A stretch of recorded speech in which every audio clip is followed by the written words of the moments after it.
This Israel report is brought to you by the Blue Agency. Your Israel property is in good hands.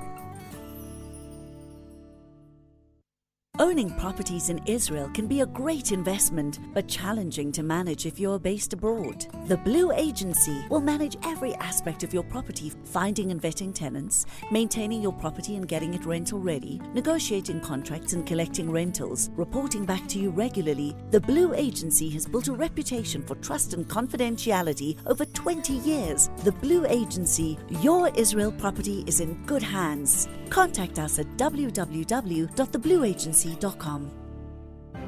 The Israel Report for the latest news and insights with Anthony Reich. Anthony Reich, Boker Tov, good morning. Hope you're well. Boker Tov. I picked up something which is completely off the track, but which I wanted to share with listeners because it sounded like something quite astonishing. And this is to do with some sort of a non-invasive medical treatment that has been developed in Israel to target people who are addicted to opioids in particular or have addictions. And this is the first of its kind experiment that was performed at the Rambam Hospital in Haifa, where this treatment helped a man in his 40s to become detached from his addiction to opioids with treatments of about 20 minutes. It's a kind of sound wave treatment that targets certain areas of the brain, and in so doing, it somehow managed to get the man to kick this habit that he has, this addiction that he had to opioids. Apparently, at one stage, he was taking 130 tablets a day. That is the extent of his addiction. He had suffered an accident where he went through a lot of pain. He was given these tablets to treat the pain. Apparently, his pain was then relieved, and he didn't really suffer from the pain any longer, but he was still addicted to the substance, to the opioid. And this special kind of electrical treatment that targeted a particular area of his brain somehow managed to, he returned a week later and said that his addiction to the opioids was 0 out of 10. He had zero addiction. It went from like everything to practically nothing within the space of a very, very short time. Now, I think that this is an incredible breakthrough because the number of people who are addicted is clearly high, and we've heard a lot about it and the extent to which companies are taking advantage of these addictions. But it also strikes me that it could be like a little dangerous, like, am I going to go there to break my addiction to chopped herring or to crisps or to, I don't know what, certain foodstuffs, or to try and drink a little less whiskey over the weekend or something. I don't know how far this can really go in terms of having an impact on our brains and potentially controlling or influencing the way that we behave. But certainly when it comes to addictions to negative substances, it seems to be incredible. It's really amazing. I actually saw that and I thought, this is unbelievable. If this could work, it really could just change, really, literally millions of lives. Let's talk about the conflicting statements from all of the parties, which is just making this so hard to understand. Of course, I'm referring to the Iran-US talks and also the talks between Lebanon and Israel. Very hard to follow what is actually happening here. Well, I think that, what's clear to me in terms of what I think we do know is that the US is clearly using, and by US and Iran, are using the talks between Israel and Lebanon to somehow engineer things between themselves. So those who think that the two sets of talks are divorced from each other, I think are not really seeing the full picture, because there is clearly a link between those two sets of so-called separate talks that are going on. It's true that both Iran and the US are issuing statements which just seem, in some cases, to be completely crazy and mostly just seem to be contradictory. But what is clear about all of these statements is that there really are two main issues on the agenda right now, or maybe three. The one main issue is the nuclear program, where Iran is saying we're not going to have the International Atomic Energy Agency policing us. And the US has said Iran has already agreed to it, and obviously it's going to happen. But all of those conflicting comments mean that to both parties, this nuclear issue is clearly central. There is a certain importance that's being attached to it because their statements really are around a lot of that. And clearly they understand that by making public statements, even if many of them are misleading or incorrect, but that is an issue that is central to this discussion. The other issue, which also is the subject of many conflicting statements, is the Straits of Hormuz and the extent to which they are open or are not open, and the extent to which Iran will be making charges for ships that wish to sail through the Straits or will not make charges. The latest is that Oman has apparently opened some sort of a way to get through the Straits of Hormuz in order to avoid the Iranian attempts to blockade the straits. And of course, we shouldn't forget that there are also all kinds of sea mines that are floating in the water and that could potentially do damage to ships. So the Straits of Hormuz is clearly a central issue. It's the lever that Iran has to extract whatever it wants out of the US and out of the world in general, because by closing the straits or charging exorbitant fees, they know that that is certainly going to have an impact. The US knows that having freedom of movement through the Straits of Hormuz has a significant impact on the oil price, and they are obviously keen to ensure from an American economic perspective that that's taken care of. So those really seem to be the two main issues.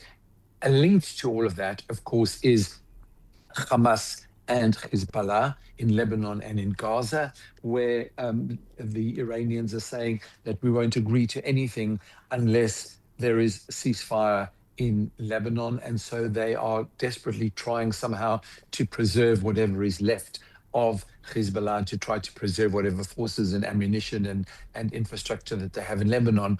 Prime Minister Netanyahu has made a number of different statements reiterating that Israel is not a party to the agreement between the US and Iran, and therefore Israel has no obligations to that agreement. And then he went on to try to explain and to reinforce the facts that even though the US has said in their talks with Iran that it will somehow control Israel's behavior and will make Israel agree to a ceasefire, Prime Minister Netanyahu went out on a limb yesterday to explain to Israeli citizens to the extent to which he really did not abide by the demands of the US administration, the times when attacks were carried out in spite of the fact that the Americans were either anti the idea, times when it was presented that Israel had to request permission to carry out certain operations, and he claims that there was no permission that was sought.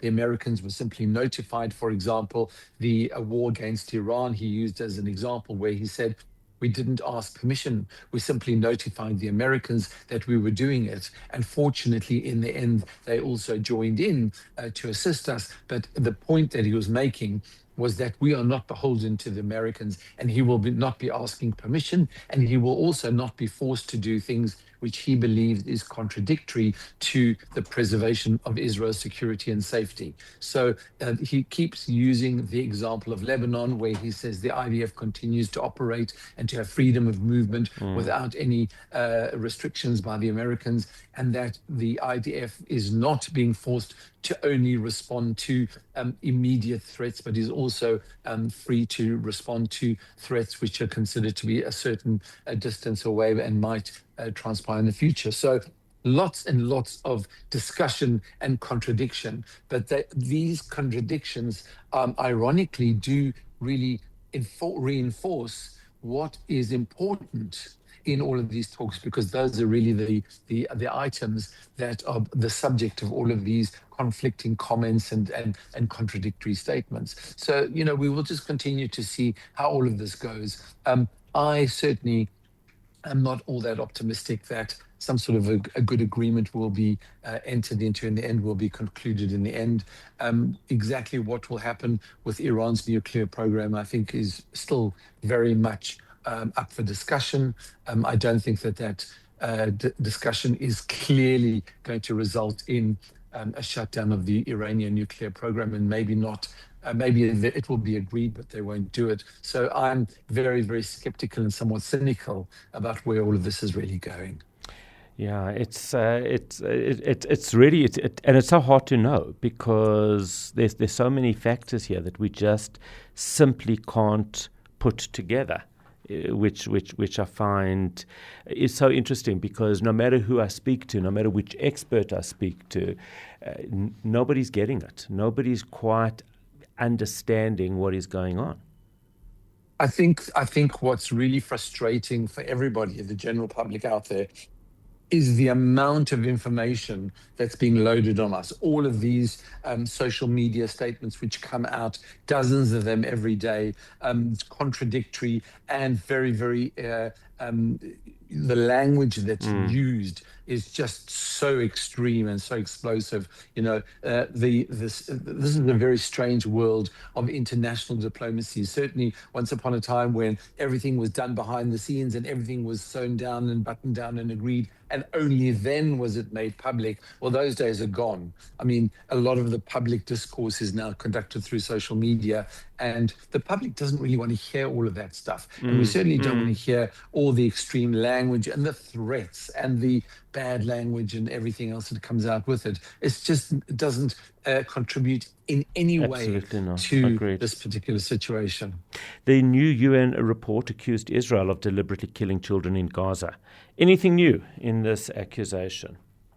Well, no, nothing new, Howard. But the problem is that all the time that new reports are being published, which persist in putting forward a certain narrative, just makes it more and more damaging. And this report, under the auspices, it was released by the UN independent, let's note that word, independent International Commission of Inquiry. Well, there's nothing independent about this, because the facts that they present are just simply wrong. I mean, they claim that Israel deliberately targeted and killed Palestinian children as a part of a strategy to destroy the biological continuity of the Palestinians in Gaza. I mean, just think about that statement that is made. And then you look at the numbers to support it. So they claim that at least 20,000 children were killed and another 44,000 children were injured over the last 3 years. Of course, their definition of children includes everybody up to the age of 18. And we know that many 16 and 17-year-olds were actually militants, were actually terrorists, people who were involved in the battle against IDF soldiers. And therefore, I don't know that it is a valid fact to include those who were armed and operating as part of a military, an official military unit, whether we are justified in including them under the definition of children. I mean, clearly they're under 18 years old, but they're also fighting in a war, and people really do get killed in wars when they pick up arms and they attempt to murder people. So there are the irony of all of this situation is that when the numbers have been counted up, and when we look at the number of people who were killed, and when we look at the number of militants who were killed as a proportion of the overall total, then it has been proved that something around 40% of those people who were killed in Gaza were actually Hamas terrorists and operatives who had picked up arms and were fighting in an official war. Now, that number is incredible as far as any conflict is concerned. And ironically, I was just listening to Mark Rutte, who's the head of NATO, making a comment about the fact that the Ukrainians are killing 30 to 35,000 Russians every month at the moment. And then he says, those numbers are incredible, That's exactly what he said. Those numbers are incredible. But when Israel tries to limit as far as possible the number of civilian casualties, then we come up against reports like the so-called Independent Commission of Inquiry, which claims that Israel has purposefully tried to target children in order to destroy the biological continuity of the Palestinians' Gaza. Now, I know that we are up against a battle here to try to convince people, because those people who believe it will believe it. And those people who don't believe it, well, I don't have to convince you that this is obviously rubbish. But I think it's important when public statements like this are made. And it seems that the more you tell a lie, the more people believe it. I think it's important to come out and make a statement saying, this is inaccurate. There is no attempt to destroy any biological continuity of Palestinians, no attempt to target children. And when you think about the fact that Hamas used civilians and children as human shields in order to protect their own operatives, the fact that there are so few civilians and so few children who were killed in this war is really the main success, rather than this accusation that we have to put up with. Absolutely right, and that's where we leave it. Anthony Reich, thank you as always. Wishing you a fantastic weekend. Shabbat Shalom, and of course we'll chat to you on Monday morning. That Israel Report was brought to you by the Blue Agency. Your Israel property is in good hands. Owning properties in Israel can be a great investment, but challenging to manage if you're based abroad. The Blue Agency will manage every aspect of your property, finding and vetting tenants, maintaining your property and getting it rental ready, negotiating contracts and collecting rentals, reporting back to you regularly. The Blue Agency has built a reputation for trust and confidentiality over 20 years. The Blue Agency, your Israel property is in good hands. Contact us at www.theblueagency.com.